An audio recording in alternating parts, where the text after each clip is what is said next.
এই বন্ধুরা সব কেমন আছে? আশা করি সব ভালোই আছো।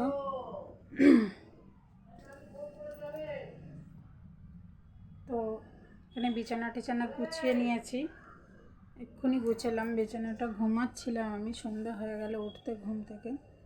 তো বড় ছেলেটা এখনও ভাত খায়নি, 4টে বাজতে যায় তখন। তো এখানে কিছু জামা নিয়ে নিয়েছি, একজনকে দেবো জামাগুলো, কেননা জামাগুলো ছোট হয়ে গেছে গায়ের, এই যে জামাগুলো দিয়ে দেবো। তো সালাউদ্দিনকে একটু হরলিক্স গুলে দিলাম, সালাউদ্দিন সেই হরলিক্সটা খেলো না, নষ্ট করলো।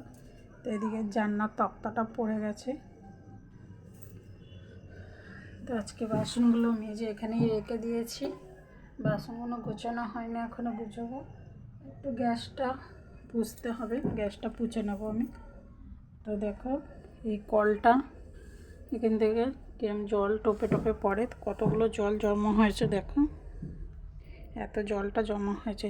তো ভাবছি এটাকে পাল্টাবো, খুব অসুবিধা হচ্ছে, কেননা এটাকে না পাল্টালে একদমই হবে না। প্রচুর ওখান থেকে জল পড়ে প্রত্যেক দিন, এত জল কি রান্নাঘরের লাইটটা বন্ধ করে দিই। তো প্রত্যেক দিন ওখান থেকে জল পড়ে, জল পড়াটা কমাতে হবে, কোনো খুব অসুবিধা হচ্ছে। তো একটু বসি, এক্ষুনি আবার রুটি বানাতে হবে। সন্ধ্যেবেলাটা একদম ভালো লাগে না, একদম একটু ঘুম ঘুম ভাব লাগে।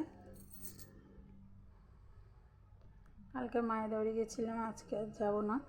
অবশ্য একটু কথা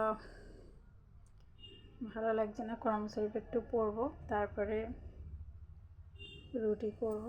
চলো বন্ধুরা, আবার দেখা হবে, টাটা।